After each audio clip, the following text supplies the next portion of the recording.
Hello everyone, it's Tech Talk time, and I've changed up the setup, so we now have a table that moves, which should be quite fun. But also at the same time, we're going to be playing some... I think we're going to get the hardest day done today, so just get it sorted. Even though it's a bunch of rank 2 vehicles, you know what you're going to do. Gonna try and get it done in arcade. It's really annoying that they do these events alongside everything else, because you can't get them done properly unless you are, have a ton of time. But yeah, so it's Tech Talk time. Now, what is the Tech Talk?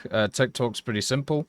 It is a setup where what we do is we just kind of sit down, have a chat about what happened on the week, kind of podcasty style, and also go through the different comments on the video of the last Tech Talk. So if you want to be featured in the Tech Talk or go through something from the Tech Talk, make sure to leave a comment so then we can, have a chat about it and see what's up. Obviously, it's been a bit of a busy week. That we've had the APHE changes. That looks like it isn't really going to go through. We've obviously been grinding the Tomcat event and a few other things as well. So it definitely has been one of those where there's a lot of stuff going on, and trying to keep up with all of it has not exactly been the easiest, but at the same time, we should be able to get everything done. So that's the main thing. And hopefully you guys have been keeping up with it too. Obviously it's one of those things that's not exactly easy. So yeah, let's get into the comments and let's get started. I think I'll actually stand up though for this stuff. Good afternoon, Spartan. Nice to see you. Hopefully you're doing good. Today's schedule is getting the hardest day done and then working on the J7E and then probably working on something else as well. Hey, Swinty, nice to see you. Hopefully everything's okay. Hopefully you're doing all right. Whoa, I just closed everything by accident. Ah, it's all disappeared. Let's just fix it for a second. All right, there we go. Whip. And up goes the body. There we go. Can you remove the vid on the top? No, because what we're doing is we're doing the Tech Talk, so that's basically why. Okay, so let's get started. First of all, we have the pinned comments from Kawam-chan. Always kind, always very nice. Thank you, Kawam-chan, for doing them. And thank you, obviously, for everybody who does them. It's always very, very nice of all of you guys. I'm actually just going to turn down this light a little bit. It's wrong. There we go. So I'm not just getting blinded by it. The thing about new setups, you always have to try and sort it out and make sure everything's going. Hey Matrix, nice to see you. Hopefully you're doing good. So, let's get on to the first proper thought of the day. This is from Gianmarco Masso. Hi Tech, hope you're doing well. Yeah, life's good. Just been sorting out some different things, having a bit of fun, trying out different stuff and having a bit of a good time with things. I'm looking forward to the dev season. I think this one should be pretty fun. Kind of annoyed that, if the leaks are true, we know everything, which is kind of annoying. But yeah, it's still nice to see everything that goes on. What's the reason for naming the live stream Sabbath? Because Sunday is the Sabbath. Honestly, it's 100% true that a lot of APHE defense comes down to people wanting to defend the status quo. That makes them feel powerful, but I still find myself torn on the issue. Even, let's say that that's the case, right? So before we get into the rest of the comment, I was thinking about it today, right? Because there's a few videos that have popped up talking about the APHE stuff. So basically, I've been like sat down and going through it and the opinions either side and everything like that. So one of the things that I've realized is, first of all, it's a test, right? So if the test doesn't go well, you can always vote no. So there's already that qualifier. But also, with the changes, okay, so the rounds will change from just nuking anything, whatever they pen, to having to actually have a bit more precision when shooting people. Now, if you're a good player, this would mean that you will know where to shoot people, right? With the APHE, like you'll just learn, you'll just learn how to, oops, for some reason that reset. You'll just learn how to redo it, right? Like, that's the whole point of it. And then other players will actually have a harder time killing you because of the fact that you will be able to know where to shoot and they won't. So making places like smaller to shoot or making areas like that harder to hit would actually benefit somebody who's skilled at the game compared to who isn't. So I don't really understand how that works. Hey Red Moon, nice to see you, Sarge Moon. Hopefully everything's good. But yeah, so I don't really understand that line of logic.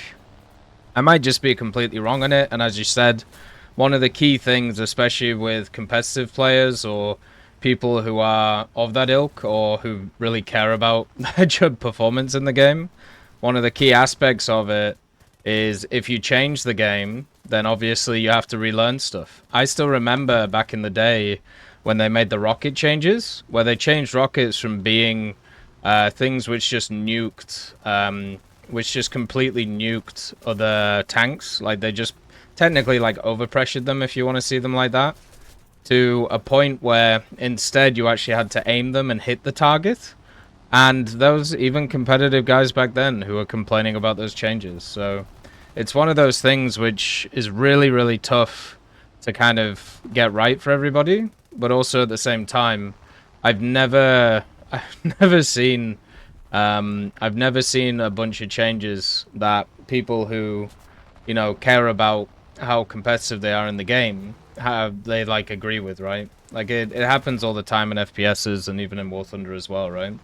So it's just kind of how it goes. I want to ask, Indonesia is buying the Dassault Rafale, but the aircraft is not yet delivered. In your recent video, there's no mention of it, but will it be added to if Indonesia receives it? Don't know. No idea. I have no idea how they're going to do it. Remember, it's just a suggestion past the developers, so it's not something that's actually happening, right? For example, the whole learn to aim thing. I actually think the APA cheats certain BRs. You end up shooting at a wider variety of spots than you do with other rounds. If I'm playing German 6-7, I know where the gunner sits on the T-32, but I cannot shoot there. I wouldn't pen, but if I'm facing a T-29 though, I can pen the mantler in the front of the gunner. Yeah, basically where the coaxial is, right? I enjoy having to make that split-second decision and remember which target I can hit where. Yeah, exactly. And it's a game knowledge thing, right? And if you're experienced to the game knowledge would benefit you, which is one of those things. But when you have shots with high pen and low post pen, the optimal course of action is usually very samey. Shoot the gunner or the barrel or the breech, then perform death of 1,000 cuts or flank if the coast is clear, or try and shoot the ammo, right? Like, you can always, like, try and hit the ammo and then go from there. Usually hitting the ammo works pretty well. Let's just do that. There we go. Like, usually hitting the ammo is not a bad course of action.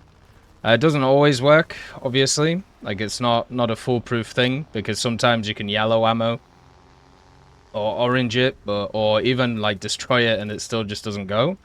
But that's usually something to do, right? If the APHE nerf goes through, I'm honestly not sure it will result in people learning to aim. Well, they're going to have to, but it's not going to go through anyway, so it doesn't really matter. I mean, at the end of the day, there's a simple motto that should be stood at when it comes to War Thunder, and also just life in general. Adapt and overcome, right? If you become stagnant and just do, like, the same things over and over again, you're going to enter in a situation where you're gonna, you know, it's not gonna end well for you, basically. And this is like in all walks of life.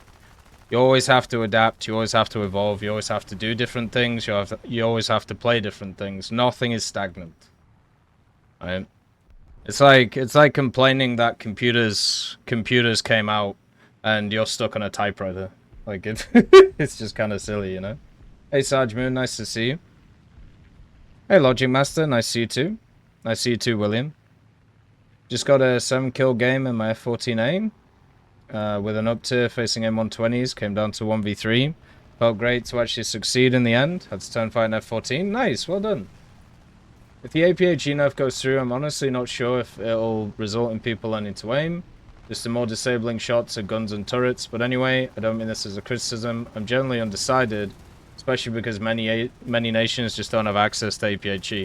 And that's the thing, right? Like at the end of the day, you know, the whole thing about, you know, the whole thing about it, you know, how it will get people just kind of shooting for barrels or shooting for turret rings and stuff like that. Well, you have to ask the question, which is simple. So if that's the case, what do people who don't have access to APHE already do? Because technically, the way that they're doing APHE, it's still going to be the best round. It's just not going to be as good as it was before, right? But even if the changes don't go through, then it becomes the most, it becomes the even better round than it is now. Because of the additional secondary fragments and also at the same time, the additional post-penetration. So, like, I don't know. It just seems kind of silly in that way. Above all, I think Gadget made a mistake by deciding to push the penetrator changes, regardless of what the poll said. I don't understand why they did that. The penetration changes? I thought the penetration changes were positive. Or at least people wanted to give them a go, right? When the win rate for Germany drop even further if the APHE changes, if it gets nerfed? Well, Germany's not the only nation with APHE. The main nation that actually benefits from that is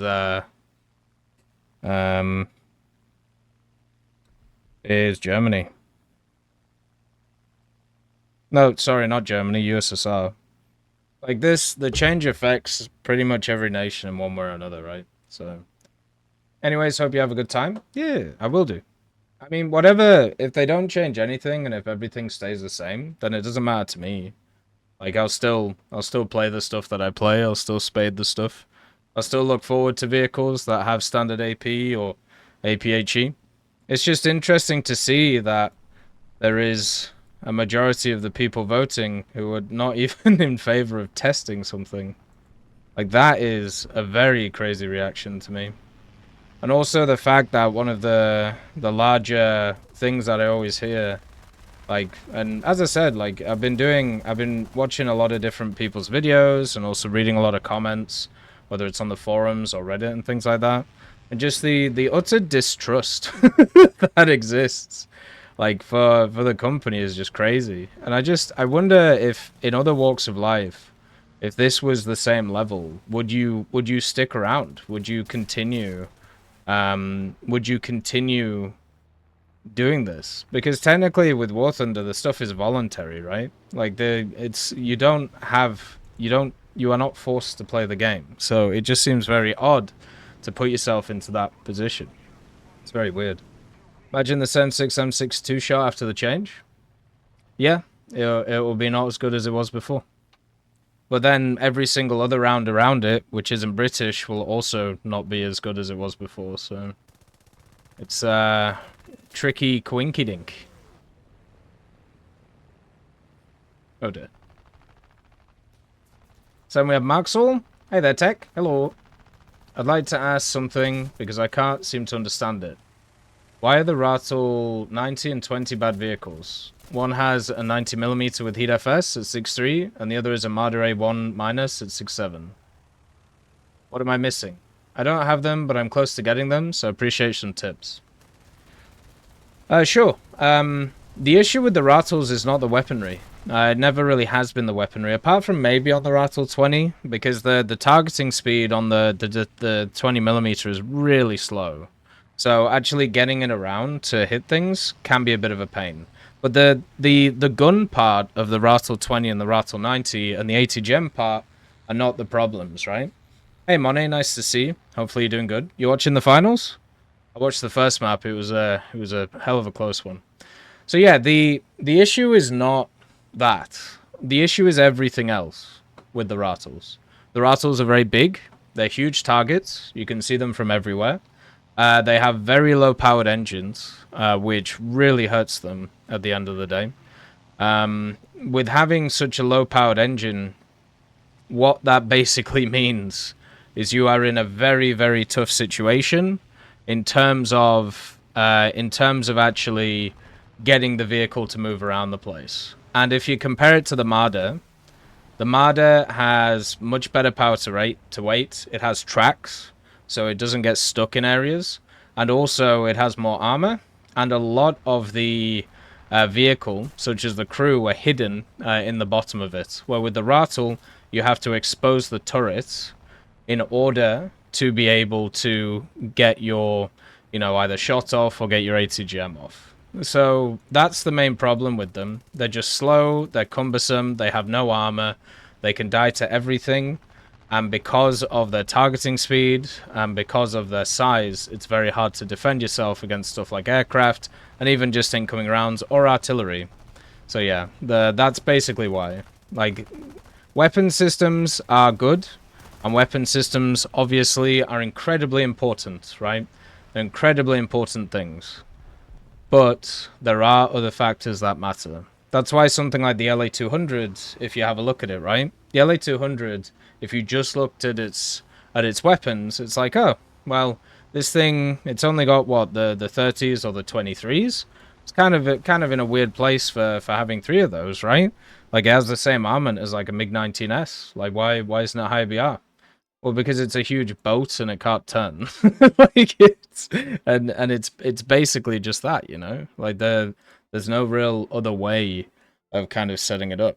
So yeah, that's pretty much it. Like, how everything's sorted with that, and hopefully in the future we can kind of see a few more things which are more balanced around different stuff. So yeah, the main thing to look at with a vehicle is not just its weaponry. Look at everything else too. Or even just the limits on the weaponry. Like, that's also something that's important. Then we have Super Stapler, 55 seconds, 0 views, bro fell off. True. We've been falling off, down Machu Picchu, down K2, down the Alps every day of the week. There's a few different types of comments that turn up now, and it's quite fun because it means that I can use my I can use my head to try and think of some funny responses. Obviously, in the tech talk, I don't look at comments until I get stuff done. How you doing, Terminator? Hopefully life's good, man. So then we have Toshio. I want a clip of Two-Face from Batman to go with this audio. You can't handle the truth. Hey, MMM, nice to see you. Yeah, we're doing the tech talk. We're just chilling. Like, having a good time.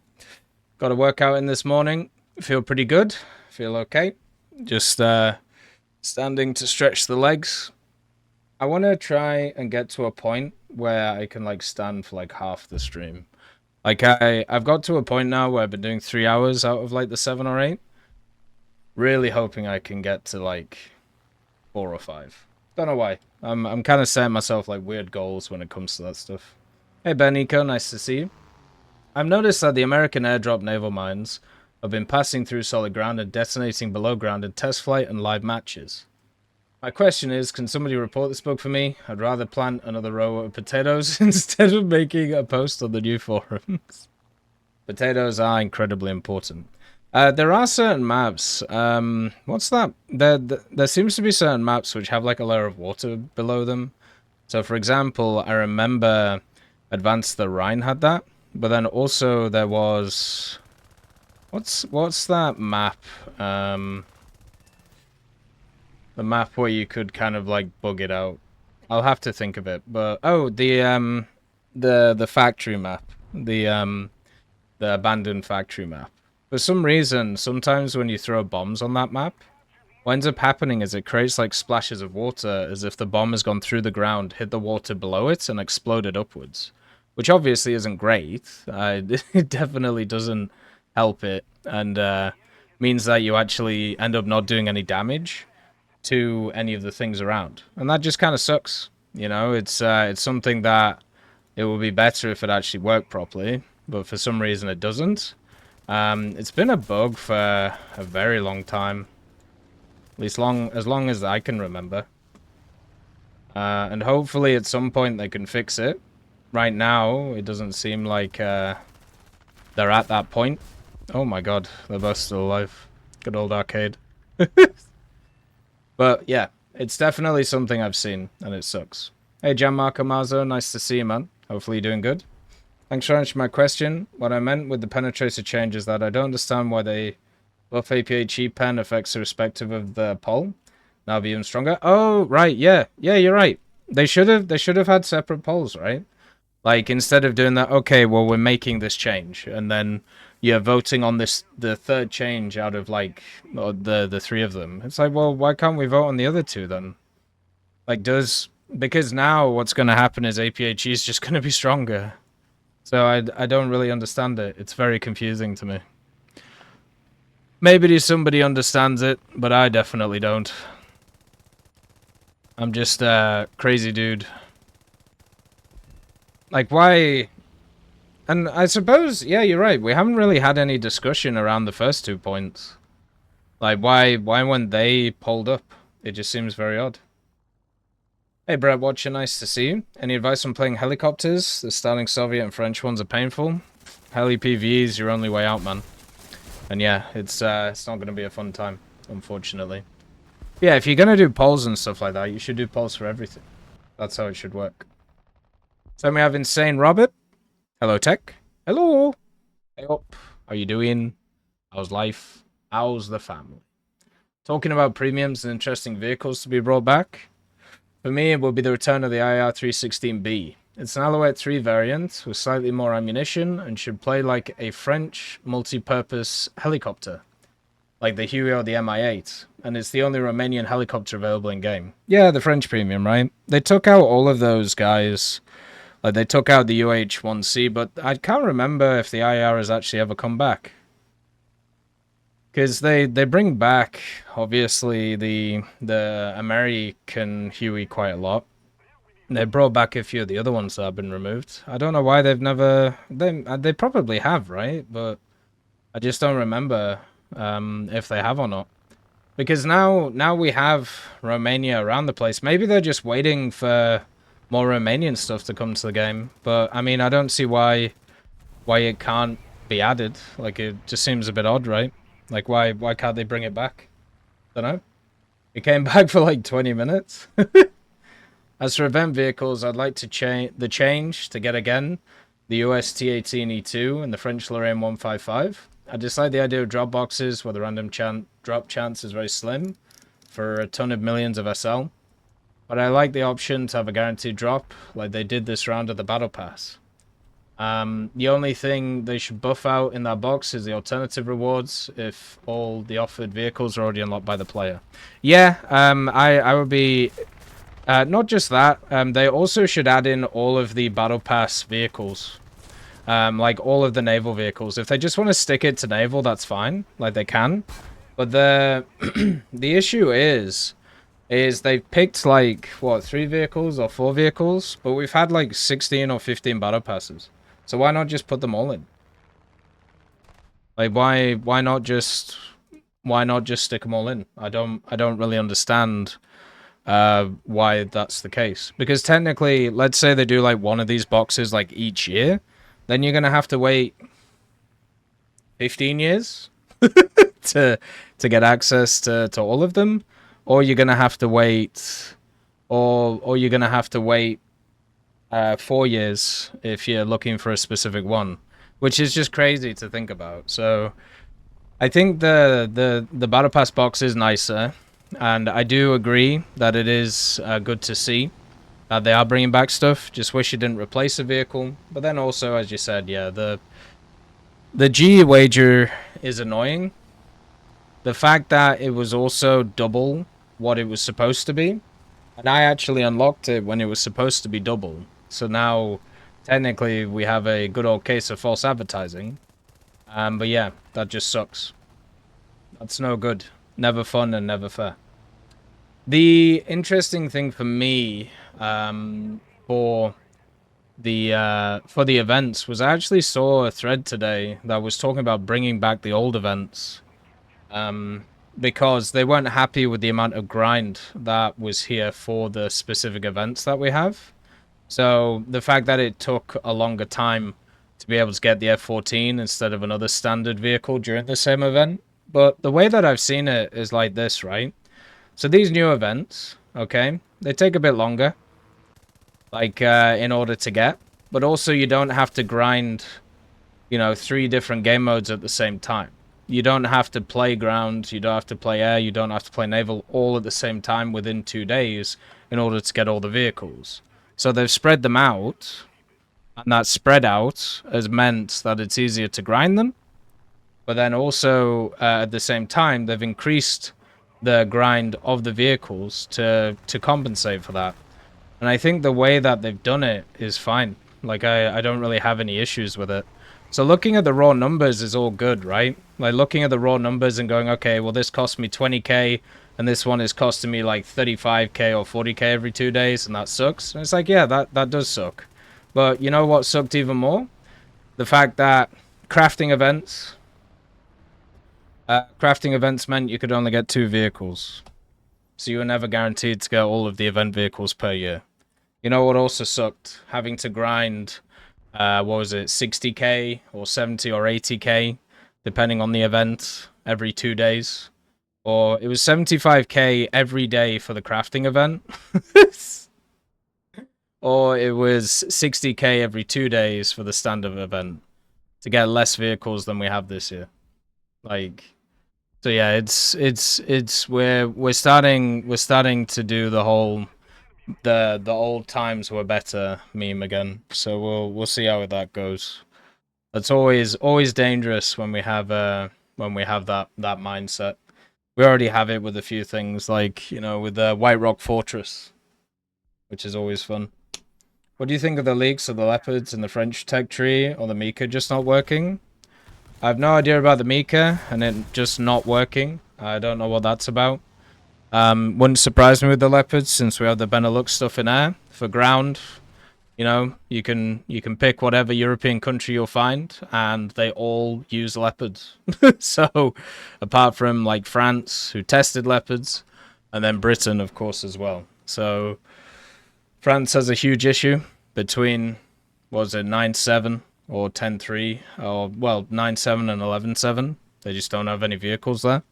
So hopefully this can help them out. I think it'll be positive. It'd be nice if those boxes were unlocked to the battle pass, especially for console players who only got access to the market. Yeah, it'd be nice if there was another way of getting them. It'd be a nice way of getting some other stuff.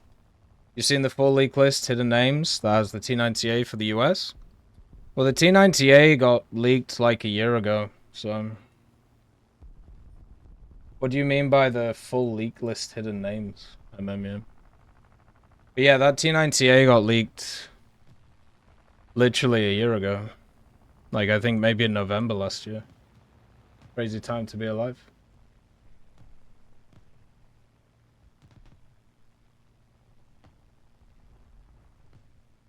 Alright.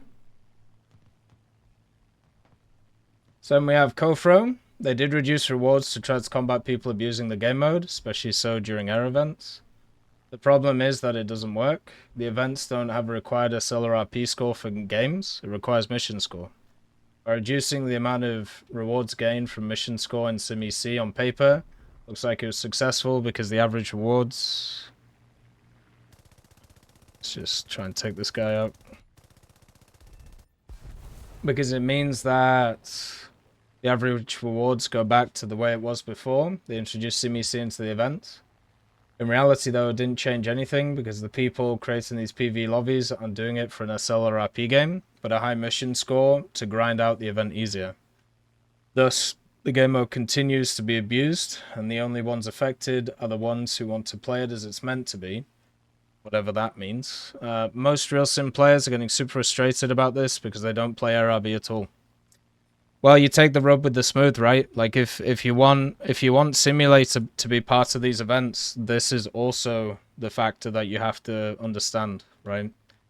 Like, if you want to be able to grind the events in Sim, you have to take the rub with the smooth. Just like how in Air Realistic, you get the guys who use fighters to bomb bases, or in Air Arcade, you get the guys who just use bombers and that's it, and then they just hit everything and go from there. The major thing that you have to do is... you have to be able to try and counter them, right? So you have to get out all your fighters and just basically make it a living hell for them. Because at the same time, while you farm them, you also get SL, you also get RP, you also can do a ton with them, so why not? You know? It sucks, but it's just how it goes. Like, it's one of those when you open up a game mode like that, where you can create your own areas, create your own lobbies, and pick your own matchmaking, of course it's going to be abused. It's going to be abused all day. The full version of the one you showed on more leaked vehicles found vid? Oh, I can have a look if you want. Let's see. Because it's on his website, right? Our boy Chabo. It's your boy. Let's see. No, they're still blocked.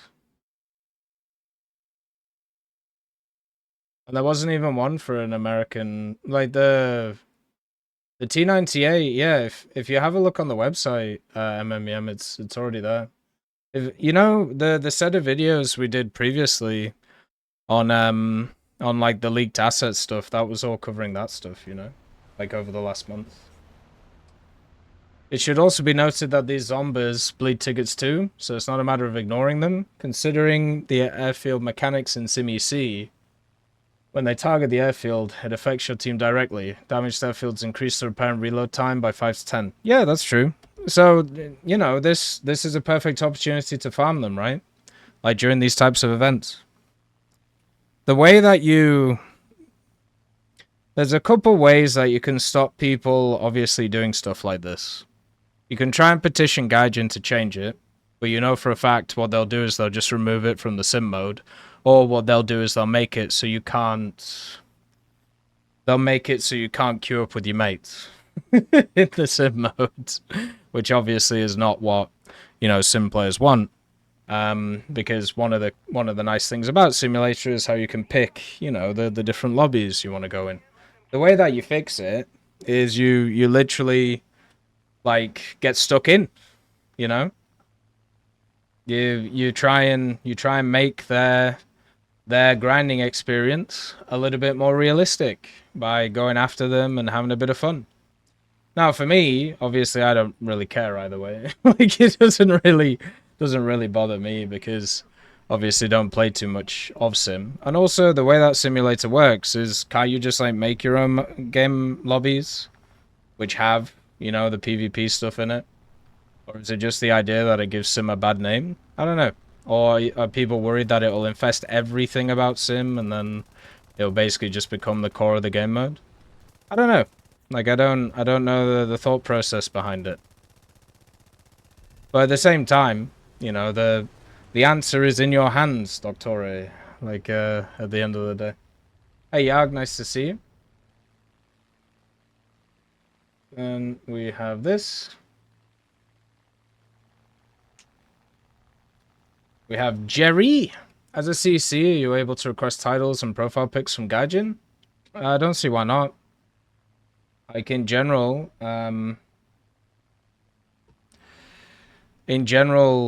like, as I said before, when it comes to like the CC stuff, you can kind of request whatever you want, and then it's up to them to say yes or no. So, like, you know, I don't generally request stuff, apart from, like, sometimes, like, I'll request premiums that are being removed, or I'll request, like, maybe starter premiums, like stuff like the French boat.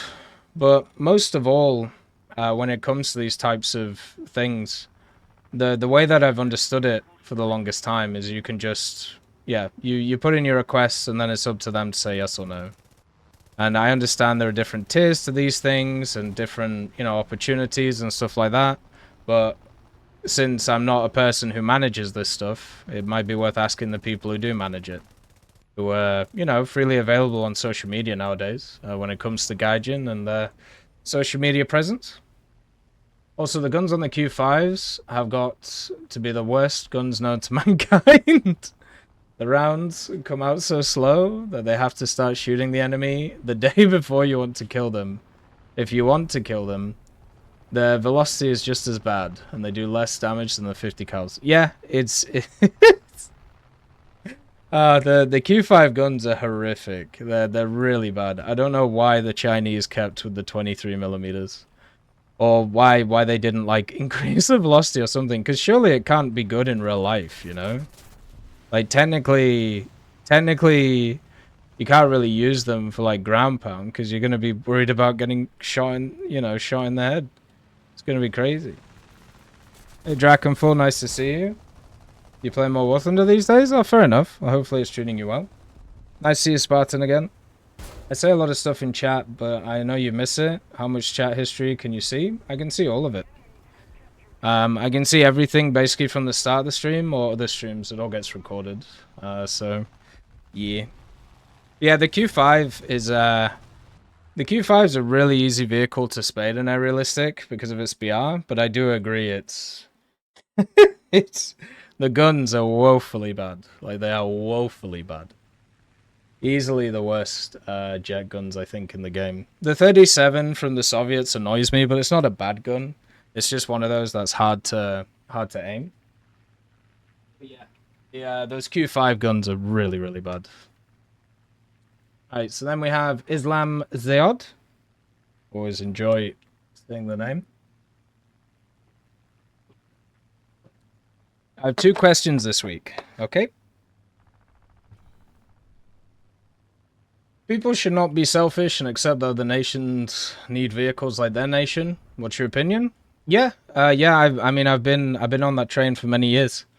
I understand that national identity is important to some people, and I think nowadays, in the world, we're getting to a point where that's a lot less important when you think about like the amount that people can move around and stuff like that. But it's definitely important to a lot of people. But also at the same time, there's no reason why you cannot have coexistence in a video game, especially if it makes your nation better, you know, because you'll be able to play it more and have more fun with it instead of constantly complaining about, you know, the problems with said nation, right? So I think in general, it is better to accept that nations usually, not just in video games, but also in real life, work better when they work together, right? Nobody in real life survives alone. Even good old North Korea struggle, and they're technically not alone. So yeah, it's one of those things that has to be understood in the game. It is, I do see it as kind of selfish, but also understand, you know, the reasons. Nationalism and general patriotism is one of those areas which is very tough to talk about because a lot of people talk about them in a very negative way. And I don't think it's that negative to be proud of one's culture or proud of where you're from.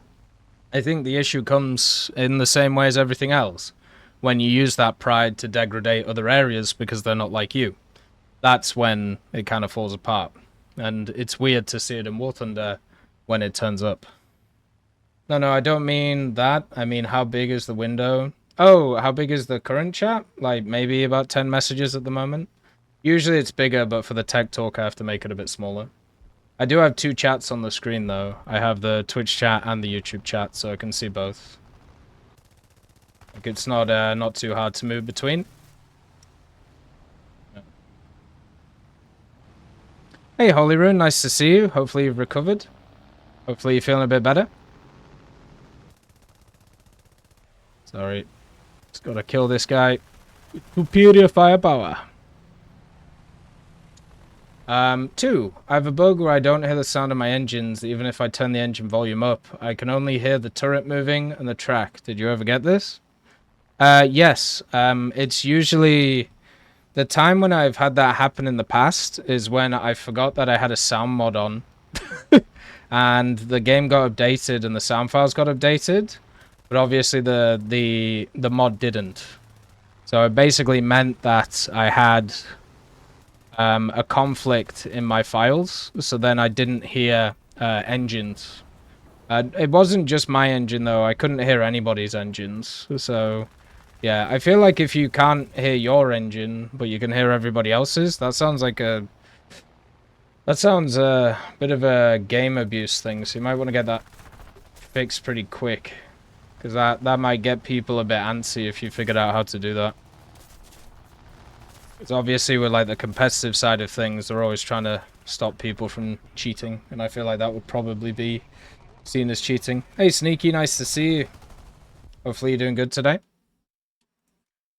Alright, let's see. But yeah, that's basically the way at least I see it. I've never had that bug, but I've had similar bugs, and it's usually been down to sound mods. Like, just not working after a while.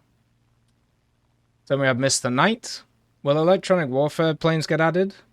Would it be interesting to play at all? I don't know how much about what those planes can do, so just curious what you think. If you mean like pure electronic warfare planes, no, I don't think they get added. Those types of vehicles are very similar in my, like the way that I see reconnaissance vehicles in War Thunder, right? They might be fun to kind of fly around in like a sim setting, but in general, you are looking at a set of vehicles which do not have... Oh, shit, he survived that. You are looking at a set of vehicles that cannot defend themselves.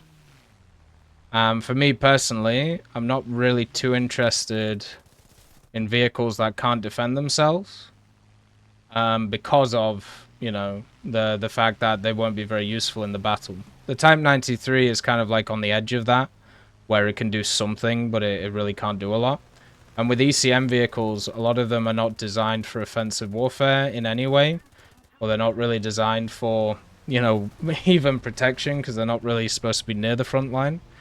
I think it's more likely what happens with ECM stuff. If you don't know what ECM stuff is, it's electronic countermeasures. So you can imagine what that means, right? It countermeasures electrics, or electronics. I can see them getting added to vehicles, but I can't see there being pure ECM vehicles, right? So kind of like how, as I said, you don't get pure reconnaissance vehicles, but you get vehicles in the game that were kind of reconnaissance vehicles, but their previous form. So for example, the Spitfire. The Spitfire Mark 9, I believe it's the Mark 9. It might be the LF Mark 9. It has a camo in the game, which is a like pink camo or a blue camo. And those were kind of its reconnaissance colors when it was used for recon, when it was retrofitted to, you know, have cameras and stuff like that. So, yeah, I don't think you'll get pure vehicles, but there's definitely a chance that you could get vehicles which had like Zimmer uses. Kind of like how you get the RFs, right, from the Americans, but you have like the standard Fs that have turned up.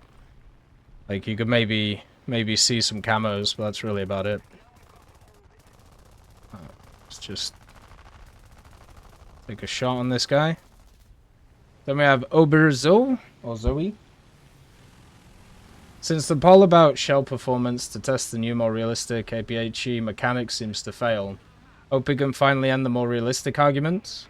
As shown, the majority of the community seems to not want that, or fails to read and understand the proposed change in the way that could benefit them. Well, right. Number one. People voting for the change aren't just doing it on realistic bounds. Just like people who are voting against the change aren't just doing it because it won't benefit them, right? There are multiple layers to this. For me, personally, I don't really think about realism in terms of mechanics because I understand it's a video game and video games have to take liberties in order to try and keep them functional and working. So you can't model stuff like you would in real life, especially not even from a balance point of view, but also from a gameplay point of view. Like, it wouldn't be very fun. Like enjoying the game if you had to sit down and repair stuff for ages, right? You know. Sounds good, MEM. I'll have a look, man. So, like, for me, I didn't vote yes in the change for realism, right? Realism is actually the minor part, because as I said in the video about it, there have been changes in the past that have been made based on realism that I've disagreed with, such as the SAM changes, making stuff like the Florak Panzer, or the Florak Rad, or even stuff like the Roland completely useless, in arcade, and also making them pretty useless in realistic too. So making the balance in that area worse because of realism. I don't think this change does that. I think the change does the opposite. It brings the shell in line, especially with the 2 buffs that it's getting too. So they're buffing it twice and nerfing it once. It brings it more in line with the shells that are already there. So from a gameplay perspective or a balance perspective, if anything, it helps the game, right? Because it means that now, if you don't have APHE, which, let's be honest, there's a lot of nations out there, and also a lot of vehicles that don't have that, you now have a more equal playing field, so therefore it's a bit better for you, right? So instead of looking at it from a single nation or single vehicle or single whatever perspective, I'm looking at it from an overall perspective, right? At least for me. And I've said many times that I don't really count realism as a thought in my head. But at the same time, since it is something that does draw people to the game, and also people do care about, it has to be something that's considered, even if, you know, you don't personally. It's like imagine if you have like a, I don't know, you have like a government, and the government does like 90% of the things you like, and then there's 10% that you don't like, but they do it in order to benefit some other people that aren't you. Is that okay? Like, do you go for that? Do you not go for that? And if you don't go for it, then you're kind of screwing yourself out of the 90%, right? So it depends how egregious that 10% is compared to the 90. And that's these types of kind of discussions and debates that you're going to have all the time with stuff like this. Hey Zealot, nice to see you. When you're going to get a hot anime waifu, I bet you'd get a lot more people using your partner code. The weebs are definitely strong in War Thunder. There's quite a lot of them around. Nah, I don't think so. I'm very happy with basing stuff off history instead of basing stuff on titular joy. You know, I feel like it's a bit weird to get your rocks out of a military video game, but then again, you know, there's those wonderful models of, I can't remember who the artist was, but he decided to make animatronic tanks and make them, oh no, animatronic planes and like have sex with each other. So there's all types of weird people in the world. Very, very odd. But yeah, I generally feel like when it comes to the partner stuff or like anything, like when it comes to the online stuff, I really despise the idea of just doing these things to try and make as much money as possible. Like when I see some of the decals from the partner stuff, I don't see like any brand from them. I don't see anything that ties it to the creator. I just see somebody trying to make as much money as possible from like following a meme or like following something else, and it just kind of makes me sad, like, you know, because the whole point of it is it's supposed to be something that represents you, and if in your head the thing that represents you is the thing that makes the most money and that's it, God, that sucks. Like that's your worth. Your worth is to try and make as much money as possible. God damn. Hey Playboy Karen, nice to see you. How did you grow so much playing War Thunder? I'm a small streamer, mainly streaming War Thunder, and I'm just wondering if you could give me some pointers on how to get out there more. Well, you gotta remember, I've been doing this stuff for a long time. You know, like War Thunder in general, I've been covering for like 10 years. So, you know, that's quite a long time. The main thing I can give advice for streamers in general, especially if you want to focus on a specific game, obviously keep up on the news of the game and see what's going on. Try and play things that you enjoy. Keep variety high while, you know, you do them. Make sure you have a set schedule in order to you know, make sure to be there when people kind of expect you there. But the main thing that I can honestly say is the most important is to realize that it is a minor part of your life. So, for example, it's very important if you want to become a streamer or whatever you want to get everything else sorted. So instead of just going hammer time into streaming, get yourself a job, work on your education, you know, read books, watch documentaries, watch movies, watch TV, you know, get a good staple around you, and then focus on streaming. One of the biggest problems that I've seen when it comes to the internet, especially with content creation, is a lot of people become kind of enthralled by it and then have nothing else going on in their life, right? Sometimes I fall victim to this, especially around update season, where I have to like cancel things in order to focus on it. But at the same time, it's very important to be at least some kind of well-rounded person. Because if you only have the game to do, or if you only have that to stream and nothing else, you're going to get very annoyed, you're going to become very negative, and you're going to become very pessimistic very quickly, especially if it's the only out that you actually give yourself. So exercise is super important, you know,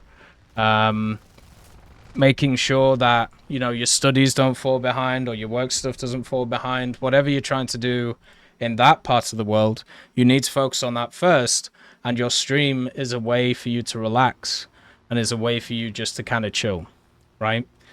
And if you decide to go down the route of trying to make it a professional thing, don't. It won't work for 99.9% of people. It doesn't even work for me. Like, and, you know, since I've been around for a long time with the War Thunder stuff, and I haven't broken even when it comes to streaming. Like, if you want to put it like that. I would make way more money just working my day job more than than doing like the streaming stuff. And, you know, keeping up with all of the other social media stuff. So you have to understand that you have to get everything else sorted first before you even think about doing the streaming, right? Because doing the streaming stuff or doing the content creation stuff, if you're starting there seeing it as a necessity that has to succeed, it's going to fall apart incredibly quickly. So yeah, make sure you're a well-rounded human being first. Make sure you take care of yourself when it comes to physically and also mentally. Make sure to get a good base of knowledge under you. And also just get used to talking to yourself. Because that is the hardest thing at the end of the day. It's incredibly tough to just sit there for hours just discussing things in your own head. So, you know, if you're really struggling from that point of view, make sure one of the most important things is, as I said, getting used to your own voice. So if you want to, find books or find anything that you enjoy in that regard, and just read it out. Like, get used to reading, get used to talking, get used to how your voice sounds, so you don't get annoyed at it over time. Because trust me, you'll be hearing it a lot, so you got to get used to it. But I don't know how I grew so much. Generally, I think it's probably better to ask other people about that. For me, I'm more focused on the kind of health side of things and making sure that the person doesn't fall into a hole. We've had a lot of creators in War Thunder who have tried to kind of go all in when it comes to it, and it hasn't worked for them. And unfortunately, they've either ended up burning out or ended up committing suicide. And it's something that is very rough and is obviously not something that you want to see other people do.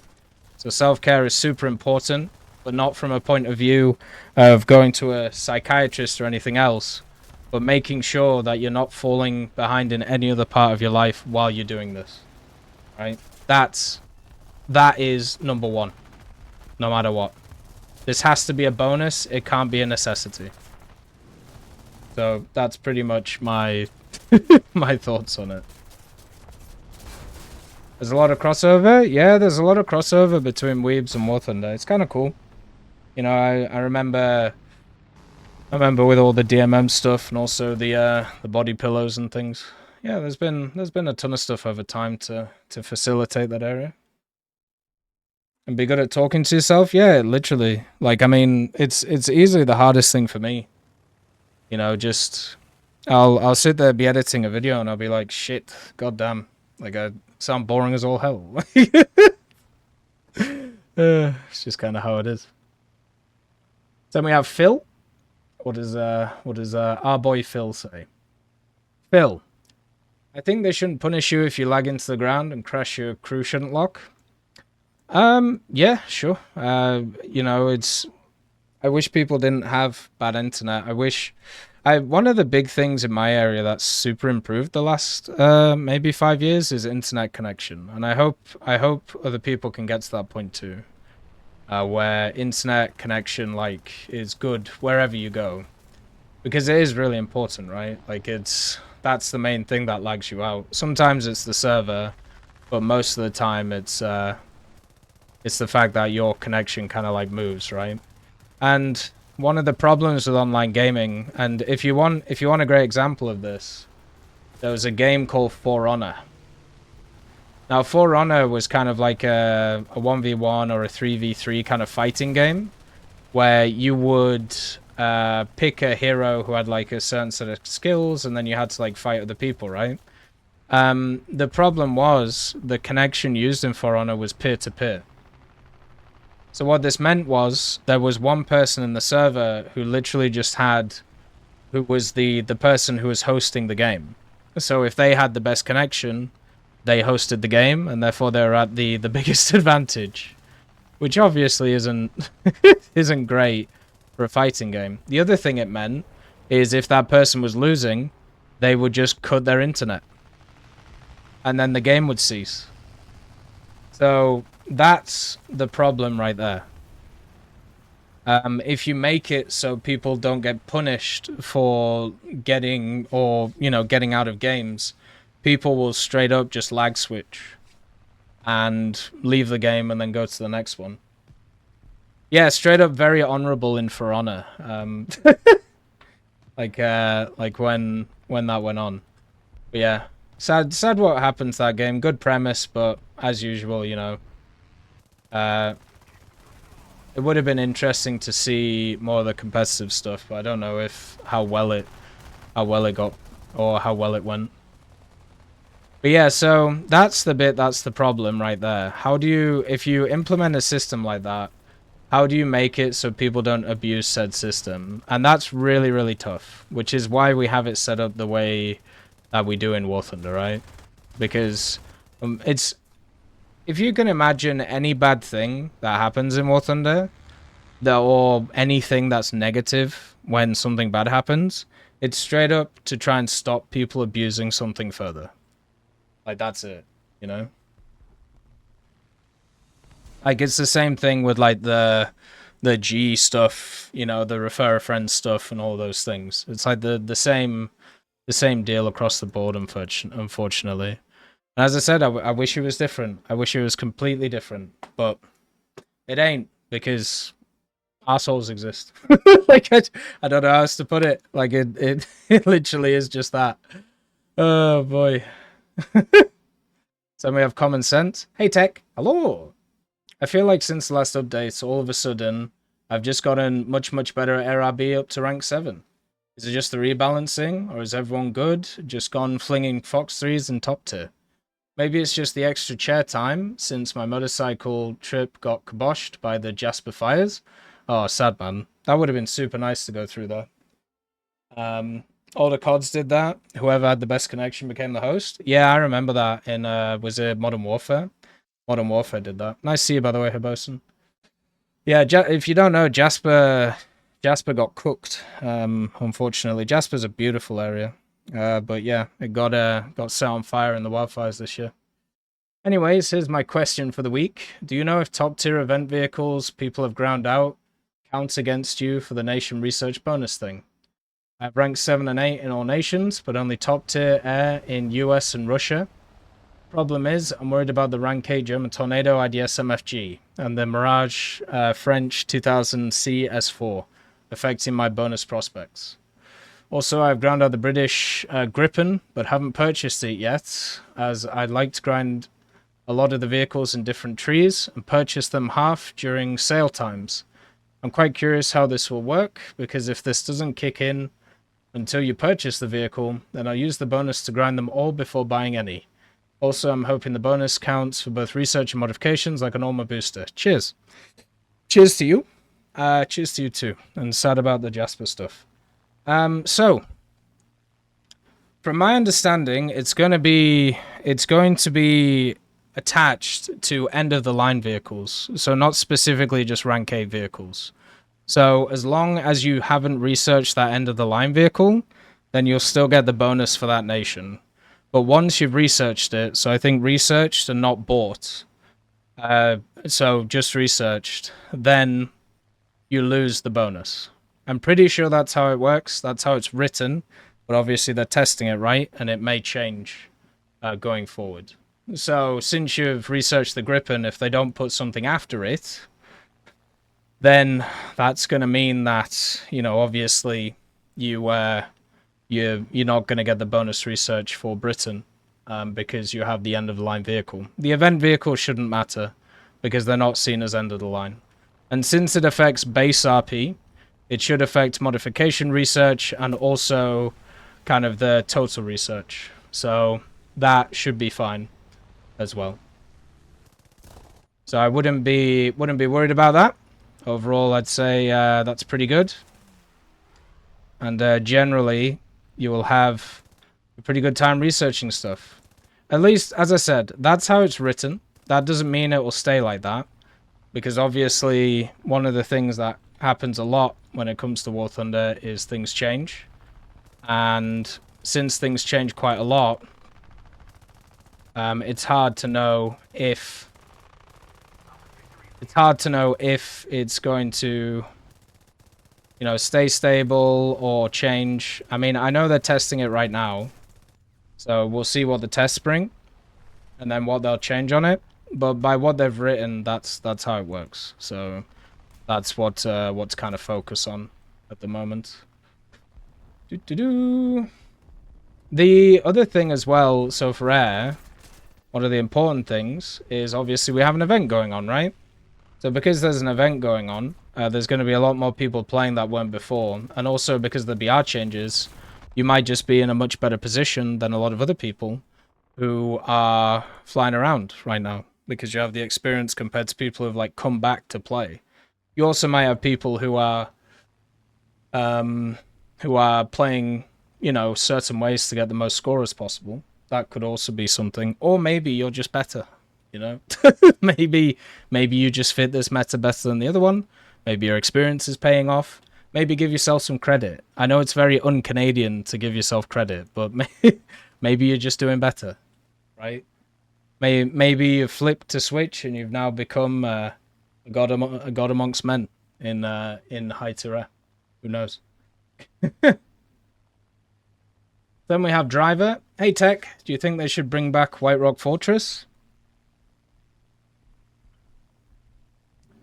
The map had fundamental issues. It had a lot of problems with it. The first one was the fact that if you won one engagement, you could spawn camp both spawns very effectively. The spawns were open, which wasn't any good, and also there was mud in areas of the maps, which would make it so it was very hard to actually move between the places, and this caused a lot of issues because of the fact that if you wanted to reposition or if you wanted to get to a different area, it was pretty much impossible to do, and so you were stuck fighting in a specific place, and that was it. And that's awful, right? So if they fix those two things, then yeah, sure. Bring it back for low tier to mid tier. People can have a bit of fun with it. I don't think it should be a high tier. Not with the mobility of all the vehicles at high tier. Wow, how many people do we have spawn camping? Jesus Christ. There's just 3 vultures. So yeah, I don't think it should be at high tier or top tier, but in mid tier or low tier, sure. If they fix those 2 issues. So remove the mud that's just sat around places, and also try and make it so the spawns are a little bit better when it comes to being able to defend them. That's all that needs to be there. Because literally, so in the old map, you could just sit on the ramparts, and you could you could sit on the ramparts and straight up just spawn camp. And, you know, there was no way for the enemy to actually get anywhere close to you. And you could do this on both sides of the map, so it sucked. It was really, really bad. So I would want them to fix that before bringing in any of the other stuff. So then basically the map would work a little bit better and be better to play. Because it was fundamentally busted. The simulator one as well, where you spawned in the middle of the field, that one was absolutely awful too. That one was terrible, so hopefully they can remove that as well. Then we have Y4 TEC.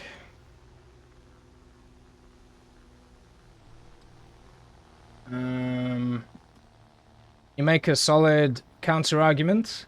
I've forgotten about the refer to a friend and bot accounts and how useless the bots they have been. But nonetheless, I thank you for taking the time to answer my question or spitball. Yeah, of course. I'll always take time. I enjoy this. This is the part of War Thunder I enjoy. You know, chatting about stuff and, you know, going through it and working out what's good, what's bad, and, you know, working out ideas and seeing what we should move forward with. It's the part of the game which, in general, content-wise or discussion-wise, I enjoy. I'm not really interested in chatting about which vehicle today is OP or, you know, which mechanic is busted. It's more like, okay, well, what could they do here to change this or fix this, and then what could they do here to do this? I think that's much more interesting and much more fun. So, yeah. Usually, as I said in the previous one, usually when they make changes that is seen as negative, it's usually because of somebody is abusing a system, and you have to try and stop them abusing that system, which is going to annoy people. But the question is, does it mean that less people abuse that system, and are you willing to take the hit? And that's tough. You know, that's the really tough part of the whole stuff, you know? Can you take the negative backlash you're going to get from people who are using the system honestly, or just from people who aren't using the system honestly, but they're gaslighting you into wanting to believe that they're using the system honestly, right? Like, that's the most important thing, which is mostly what ends up happening in the past. So we have Sussy Penguin. I found myself in the video, lol. Oh, you found yourself again. There you go. So we have Squid Shark. Getting 736 views in 10 hours is crazy for someone 77k subs. Well, it's more the fact that different types of content are better for different people, right?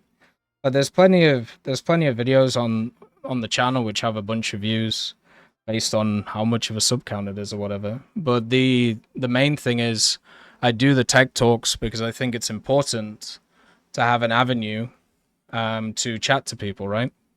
And one of the key issues with War Thunder that's been talked about for many years is the fact that people don't feel like their ideas are discussed, or, you know, they can't like get their voices heard or whatever, or the powers that be aren't able to, you know, come down from the high heavens and hear them. Where for me, I like to use this as a platform to be able to get ideas. So when I'm asked my opinion about things, I can give some of your guys' ideas and also discuss things and see if I'm correct in my thoughts on certain issues. That's the whole point of it. So even if it gets 0 views, and even if, you know, nobody is that interested in it, for me it's super important, because I don't do YouTube for the viewership. I don't do YouTube for the money. I do it because it makes my life make sense to me and makes it so I have like everything else in balance. So I have this as an extra to basically have a bit of fun. So yeah. Simple as. I could make content on YouTube that gets way more viewership than it does right now, but it wouldn't be content I enjoy making, and it wouldn't be something that for me would actually help. If anything, it would put me in a very negative mindset because of the fact that I'm making content for money. That just sounds awful. I prefer making stuff because I enjoy it. And when I stop enjoying it, or when, you know, it gets to a point where I have to focus monetarily or financially on other things, and the money, you know, the money factor becomes more of an issue if it's family related or something, then I'll go and do those things. It's good to have balance. You need to have stuff you find fun. Not everything has to generate revenue. Not everything has to make money. Sometimes it's just nice to have fun and chat to people. And for me, that's what War Thunder is a lot of the time. It's something that costs me time. It doesn't really cost me any money, unless you see money as time. I can just relax. I can just chat to people. I can hear their opinions, and I can enjoy it. And if it ever becomes a point where instead I see these things as money, or I see... Jesus Christ. This guy's running on about 500 ping. If I see these things as if I start seeing people as money, or if I start seeing the only thing that's important is viewership or revenue or anything like that, that's where I'm lost as a human being. That's where we're not coming back from the doldrums. Simple as. And we have Thrawn. Let's see. You think China and Sweden will get a naval force? Yeah, they will. As long as people keep playing naval, then China and Sweden and everyone else will get a naval force.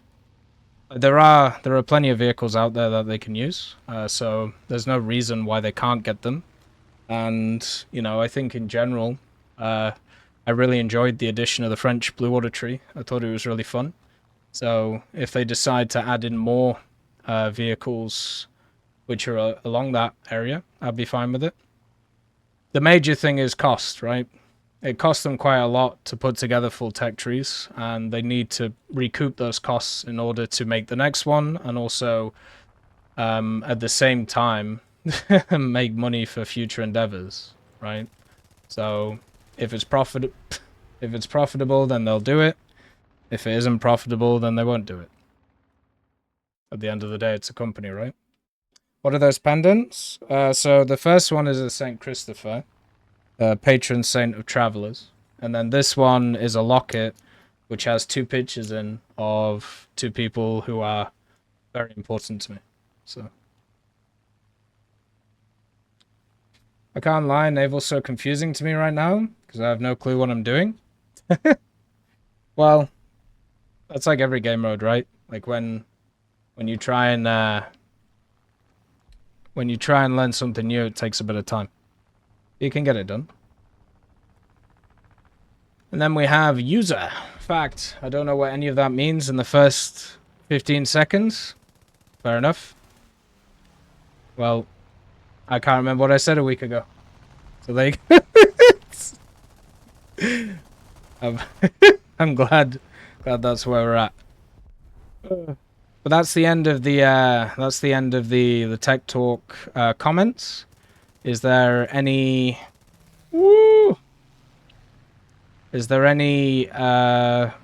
thoughts from the live chats that you guys want to go through or think about, or anything that you want to question or chat about? Plus being a fighter, please explain sight. Well, this one? This is the site where if you're like in front of the plane, it tells you your elevation and it just tells you like where you're going. This is one that a lot of old air sims and air stuff would actually use. Like a lot of old games. So yeah, it's basically the camera on the front of your nose. What's part of your planning in the Kursk operation? The bridges are rigged to explode. Yeah. No, like... Hey, Antero, nice to see you. Have you ever played World of Warships ever? No, I haven't, no. I played World of Tanks, but I haven't played World of Warships. Yeah, I've thought about playing it, but at the same time, I'm not hugely into the business practices. So, not a huge fan of it. No, like, it doesn't even make sense. Are they leading the guns? Am I? How does it work? I made a video on naval aiming, which is on the YouTube channel. If you want to have a look at it, it pretty much explains how aiming works in naval with the realistic one, and also the arcade aimer. Like when it comes to positioning, what you should look for, how you should aim, all of those things. So yeah, it's probably worth checking that out. I think it's in the beginner's guides. Might be in the tips playlist. Tornado or A7? Tornado. The Tornado, like, it's guaranteed to get score, and it is quite fast, so that gives you abilities to do things. But goddamn, the A7 is just sluggish and boring. Like, I didn't ever feel, like, when you think about strike aircraft, right, is there anything that is as good as the Tornado at its BR? There's some machines that are strike aircraft that are pretty good. But in terms of the A7, I can't think of a strike aircraft that is worse at its BR than the A7 at 10.3. There are 9.7 strike aircraft that are better than it in air realistic. So yeah, that's kind of nuts. Like, I'd take the Harriers over the A7, which is just crazy to think about. Now, for a more serious question, did you ever consider a career in the military? No, I didn't. No, not really. So where I grew up in a place called Hull, and Hull is a pretty awful place. Still is to this day. It's a very low-income area. There's a lot of drug abuse. There's a lot of crime, and there's a lot of problems, right? And I went to a pretty decent school in the area, and my father pushed me quite a lot to make sure I didn't end up like a lot of the people that I grew up around, right? And yeah, it worked, basically. I got the hell out.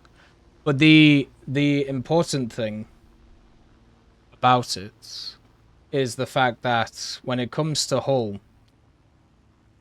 if you joined the military from Hull, it was seen as a failure. So basically, you can't do anything else, join the TA, right? That's literally how it was marketed in schools. Like, oh, you didn't do very good in your GCSEs? Better join the Territorial Army. Or, oh, you didn't, you don't want to do school? Have you thought about the army? Like, literally that. It was... There's something... I haven't heard another person describe it better than Richard Lewis. Richard Lewis is an esports commentator, journalist, basically like a one-man band. He's very good at what he does.